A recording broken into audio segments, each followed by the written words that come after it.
All right, guys. So it looks like the Rogansphere is finally collapsing or cracking under pressure here, because look, there's been. Let's just say they're not riding that high anymore. Like they're the hot shit online. They're just not. Now they're sort of steadily becoming more and more irrelevant, or they're certainly more and more niche. Like Rogan doesn't represent the mainstream anymore. He represents like a very particular kind of online bro, if you will. But it's like they're aware now that they fucked up. I think Rogan is aware he fucked up hitching his wagon to Trump, right? I think Tom Segura, as you're about to see here, he's aware. Yeah, maybe I sort of fucked up by going to Saudi Arabia and taking, like, Lord only knows, about $1 million maybe from them. And so what you're about to see is Tom Segura cope and seethe on the Joe Rogan Experience over the fact that people were furious that he decided to sell out to a dictatorship for blood money. So let's watch. Oh, and by the way, shout out to Lion Meows. Lion Meows, he does a lot of videos covering the Rogansphere, and I'm playing his video here, so you'll also get some of his commentary. Let's get it. People of the internet, Joe Rogan and Tom Segura lose it over Saudi Arabia comedy critics, and today we're going to see exactly what they have to say. Right, meow. That's why it's wild what these guys are doing with, like, the Saudi Arabians are doing with boxing. Because they're just going, what fight do you guys want to see? Yeah. Okay, let me call that guy. Yeah. We'll give you $100 million. Like, what? Yeah, and then they're like, that ain't shit. That's fine. Yeah. Yeah. That Saudi Entertainment Fund is it's bananas. It's the government's fund. What was it like doing that Riyadh festival? Fantastic. Yeah? It was fantastic. I mean, the people there were amazing. Like, you know, there's always like, you look at things on the news and you have your preconceived notion of like what things are. Right. But when you're on the ground somewhere and you're with people, you know, I was just meeting wonderful people. We went to they have the comedy club. This is the Bill Burr line where he tries to pretend like actually us going was like sort of really woke and open-minded and really liberal. Like that's what it was. It wasn't that we were just selling out for like $1 million a piece to a dictatorship who chopped up a journalist into little pieces. That's not what was. It was. I went for the people. The people who were very nice. I can't with this. Like, who can anybody just swallow this whole what they're serving here? I would hope not. We went to the club, like not what we were brought there to do. Like they had like Comedy Pod, I think it's called, and it was just like, I mean, it was just Saudi like local people, and the crowd was just citizens, just like, and they were all just so warm and welcoming, and they were. So okay, let me just point out. You guys know why he's saying this, right? He's saying this because the criticism many of us made, including myself, is. Look, if you just went to Saudi Arabia because some local comedy club in Saudi Arabia says, hey, we'll pay you X amount of money, can you come do a set here? Then I would defend that. Because then that has nothing to do with the criminal dictatorship theocracy government that they have there.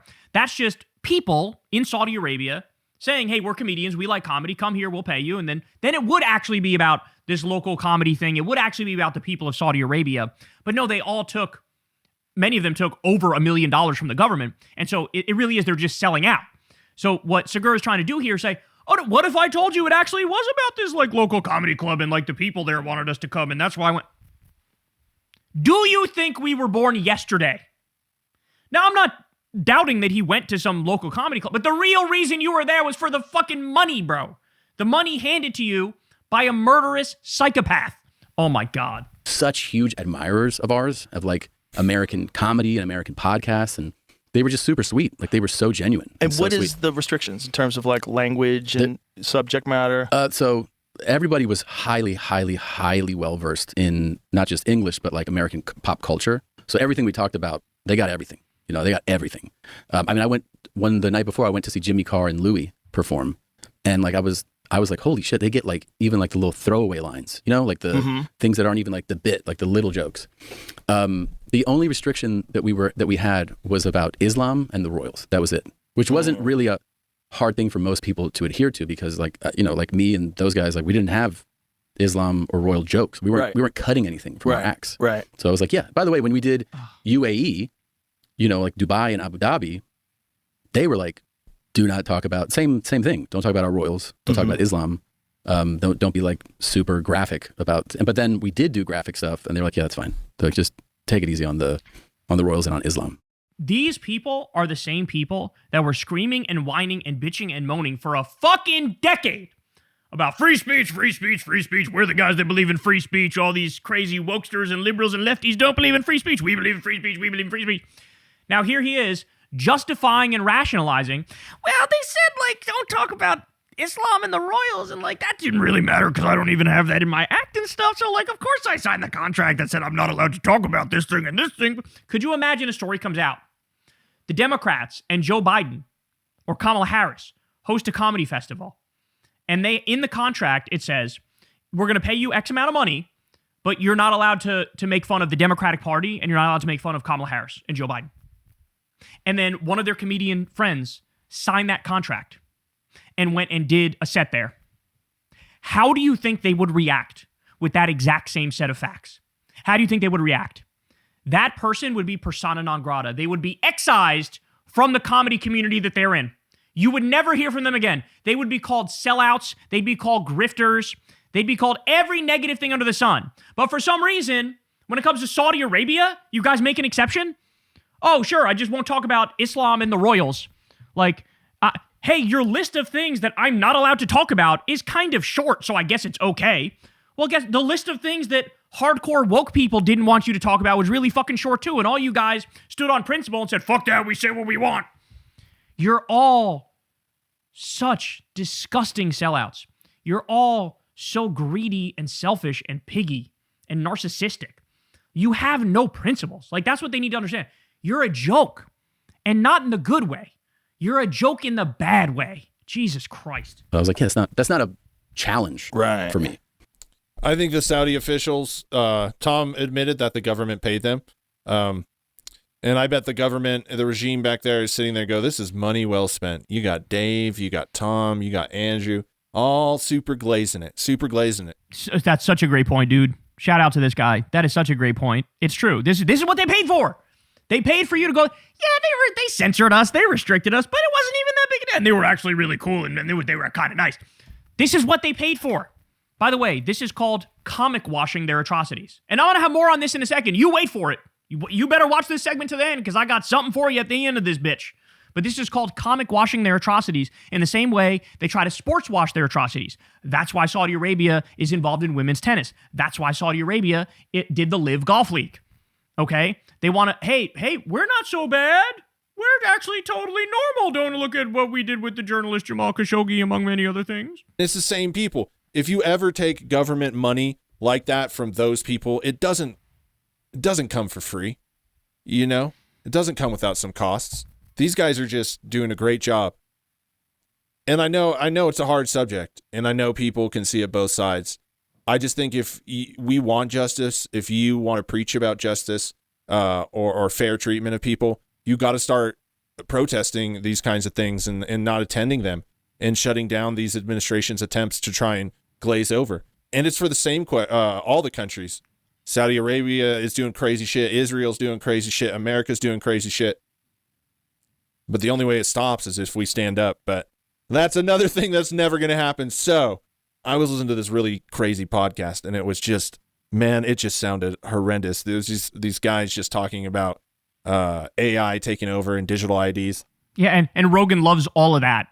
He's friends with Peter Thiel now. Peter Thiel brainwashed him. He's for all the AI bullshit. He thinks Jesus might come back as AI. He doesn't want to regulate that shit. I tell myself, why? Can you just, couldn't I have been born like 40 years earlier? Miss this whole shit? It's going to get interesting, folks.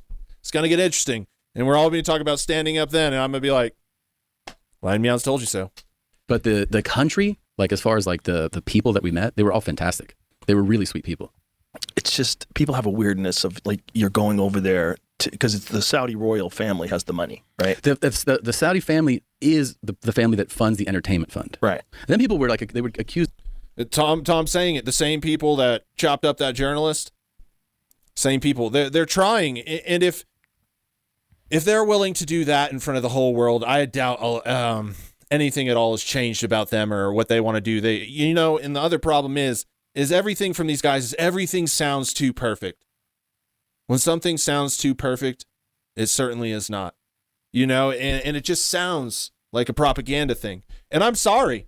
It just, all the people were happy to see us. They knew everything about us. They knew the taglines, the backdoor, triple flip fucking tagline. That this is so true. It reminds me of like the North Korea grocery store thing that they do. Like, oh yeah, look, we got awesome stores that are filled to the brim. See, they take you on like a pre-planned tour. That is what this sounds like. Like he's fucking reading through the checklist. Lines as well. They knew everything. Pop culture references from the 60s, 50s, 40s, 70s, 80s. Okay. Jim Carrey going to pop out and start walking on water soon? What's going on? It just doesn't make sense. It doesn't make sense. These people, and two, who trusts these powerful people? You're telling me a guy just did this a couple years ago in front of the whole world, put someone in a bunch of bags and right in an embassy. You're telling me he wants everybody to have equality and rights. He's sort of cooking the Rogansphere right now. He's sort of cooking them. They're barbecue chicken right now. And the whole thing in Yemen too. I don't know. You guys can look it up. Now you're speaking my language, bro. I'm gonna sit on that for a second, but boy, I got some facts for you guys as to who Tom Segura and Dave Chappelle and fucking Bill Burr and Andrew Schultz and all these little assholes, Jim Jeffries, unfortunately, who they sold out to. You're going to know exactly who these people are. Spoiler alert, the worst people in the world. You don't like facts in the internet. It's just something that's not compatible. Me of whataboutism for saying that that's the same fund that paid for Ed Sheeran to come and Beyonce to come. Yeah, no, what you're saying is, wait a second, they did this objectively horrible thing too, so why are you mad at me? Well, I got bad news for you. I'm against Ed Sheeran doing it too, but Ed Sheeran also didn't go around sucking himself off, acting like he was some free speech warrior, right? Like that's the difference. Is like everybody in the comedy world, oh, free speech, we're against the political correctness, we're not sellouts, right? You got that whole mindset comes out of the comedy world, and then you immediately betray all of those principles the second you get an opportunity to, right? So I'm against Ed Sheeran doing it. I'm against all the other artists going over there, and I'll criticize them for it. But there is an extra layer of hypocrisy, which makes what you did worse. I haven't seen Ed Sheeran virtue signal about free speech, right? So that's the difference. There is a difference here. You are doing whataboutism by saying, well, look over there. Why? Why would I look over there? You're doing something bad right here and right now. I can comment on that. I can call you out on that. I know that fucking comedians are like the most sensitive people on planet Earth. I know that, but I don't really give a fuck. Like, I don't care. Sit there and fucking take it. Feel the shame. Feel the guilt. You deserve it. Shows and like that's what I'm like, but how? That's just facts. Like it's not whataboutism. It's like that's the money that funds entertainment. Right. And then some people go, well, you should do it if the money came from like let's say a promoter. Mm-hmm. But you're like, yeah, but that doesn't exist yet. Okay, then I guess you can't do it yet. If there was some fucking middle class dude who's got a comedy club in Saudi Arabia, like I said, that's something different. This isn't that. If that doesn't exist yet, okay, I guess you can't take the $1 million from the genocidal dictator. Are you going to be okay? Is that all right? You're going to be able to sleep at night? Do you know what I mean? Like, right. This is the system that's in place. Now, maybe in like... So who accused you of whataboutism? Just people were so vocally upset that we went. Yeah. Mm-hmm. And I was like, I mean, first of all, the way that I went was that I was doing Dubai. I was booked to do Dubai, which is in UAE. Mm-hmm. It was already announced. And then 3 months later, I got a call and they're like, hey, do you want to do Riyadh? It's like a 90-minute flight. I'm like, I'm in the fucking Middle East. Yeah, I'll add a show. You know, like I'm there. It's like routing. Did you know it was a festival? I knew it was a festival. And then they told me the lineup, and the lineup was bananas. Right. It was like Kevin Hart, Bill Burr, Dave Chappelle. I was like, oh. Mm-hmm. So all these other people are selling out. Sure, I'll sell out too. Everybody's doing it. You know what that reminds me of? Ironically, it reminds me of what all these people in the Epstein files are probably saying to each other. Right? Like Chris Tucker's looking around like, wait, why am I catching strays? Everybody was doing it. Everybody was there. Kevin Spacey's like, what? I mean, shit, everybody was there. I saw Steven Pinker. I saw Noam Chomsky. I saw Bill Clinton. Like what? I mean, why would you get back? I saw the list of people who were going to the Epstein parties. There was a lot of well-known celebrity people. There were a lot of billionaires, a lot of politicians. What? I mean, everybody was doing it. This is what you sound like. So this is what I actually think now. I think Saudi Arabia. I was gonna say it's the future because people will be money, but real good comedy will never be able to be bought by corporations. That's actually a great point. Like, yeah, people don't trust you anymore. You are for sale. You might as well tattoo all the companies you've sold out to on your body or put them on your clothes like NASCAR or some shit. You're for sale. They don't trust you. They don't trust you. They're not gonna like you. They're not gonna relate to you. Right? That's the point. And so, like, you're destroying your version of comedy. I think there will be a different, better version that rises up of people who actually have principles. But if you have no principles, you're not relatable anymore. I still think it'll be the future of comedy, not great comedy. But this is how it's going to be the future. The Middle East and Saudi Arabia and all those places over there, that's like the casino circuit that the washed-up comedians do here in America. He's like the lineup's off of Kevin Hart, Bert Kreischer, me. They forgot you, Joe Rogan. It would Bro, the world is just too weird, man. Nothing makes sense. I'm like done trying. I'm just gonna sit here and make fun of shit. That's it. That's it. It's like a great lineup. I didn't think really like that I was doing something that would I had no idea. And then because you're an idiot. Because you're a dumbass. That's why you didn't think of that. Like, I don't know what you want me to tell you. You're just not smart. Like, any fucking person with a functioning brain would have gone, taking money from Saudi Arabia. Hey, let me look into this Saudi Arabia place. Let me do a quick little wiki search on, like, what? I didn't even know.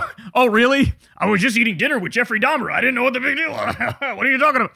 My God. I'm not going to watch the rest of this. You guys go and watch this full video. It's titled The Rogansphere Backlash is Breaking Joe Rogan and Tom Segura. It goes on from here. The whole thing is good. But let me just point out, Tom, you can hide behind ignorance all you want.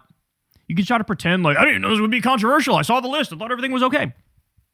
Saudi Arabia is fucking demonic, okay? Since 2015, Saudi Arabia has done a genocide in Yemen. So you know how everybody correctly is screaming about Israel doing a genocide in Gaza? They're correctly reacting because they saw it live streamed in real time. You see the dead bodies of babies piling up. And it was, ugh, want nothing to do with that country, right? That's the right reaction. Well, Saudi Arabia did a genocide in Yemen too. 80% of the country of Yemen now needs aid because of Saudi Arabia. They bombed homes and schools and mosques and hospitals and open-air marketplaces. They blockaded them and created a famine. You want to know how many people died in Yemen because of Saudi Arabia? Directly because of Saudi Arabia? 227,000 at least. 70% of them are children under the age of 5. They bombed water facilities. There was a massive cholera outbreak. There were 1 million people affected by that outbreak. They bombed 78 different archaeological sites and museums that had ancient history in it. 4.5 million people have been displaced as a result of what Saudi Arabia has done. In Saudi Arabia, there is zero free speech. Activists and journalists can be arrested and killed for something they say, even on social media. There's literally a male guardianship system for women. They torture people. They've beheaded people for apostasy and sorcery. They treat Shia as second-class citizens. Migrant workers are slaves with zero recourse whatsoever. This is the government that you just took probably $1 million or more from. This is the government. That is blood money. You took blood money. And I know it sounds hyperbolic. I know it sounds extreme, but I mean it when I say this is no different from going to Germany in 1939 and taking a tremendous amount of money from the Nazi regime. It's no different. It's no different. You have the same, they hold the same value for human life in modern-day Saudi Arabia, in modern-day Israel, and in Nazi Germany. It's the same value. Life has no innate human value. It's a brutal, vicious authoritarian regime, genocidal authoritarian regime. And I don't want to hear it, because one of the common refrains is, well, I perform in the U.S. You don't say anything, even though the U.S. Commits horrible crimes. Right. But the U.S. government isn't paying you. It actually is the clubs, the citizens, the individuals. Again, if that was the case in Saudi Arabia, then I wouldn't be criticizing you. If that was the case anywhere you went, I wouldn't be criticizing you. If it was just the people, I have nothing against the people of Saudi Arabia. It's about the government. So let's get that straight. There is no, you can't say, well, what about the U.S.? No, that doesn't work. That doesn't work. So that's where we are. These guys have sold out. It's ruthless. It's disgusting. It's pathetic. It's narcissistic. It's greedy. And now their audience is beginning to see through them, and it couldn't have happened soon enough. All right, guys, that's the show, y'all. I love y'all very much. You guys know the drill. Everybody do me a favor. Subscribe to the channel, man. Give me a subscribe and click that bell icon for me as a nice little present, nice little Christmas Eve present or Christmas Day present whenever you happen to be watching this. So, yeah, I appreciate you guys, man. I hope everybody has a great rest of your day. And, yeah, that's all I got for you. I will see you back here. There will be a show tomorrow.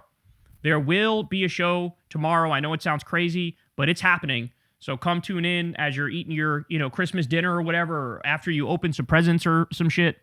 Do yourself a favor and stay plugged in, stay educated to what's going on in the world. And come check out Secular Talk, because I will be here for y'all. All right, man. I'll see you guys tomorrow. Peace. Hey, y'all. Do me a favor and like and subscribe. It helps out big time in the algorithm. Click the bell as well for notifications when videos drop. and watch that video on screen right now. You know you want to.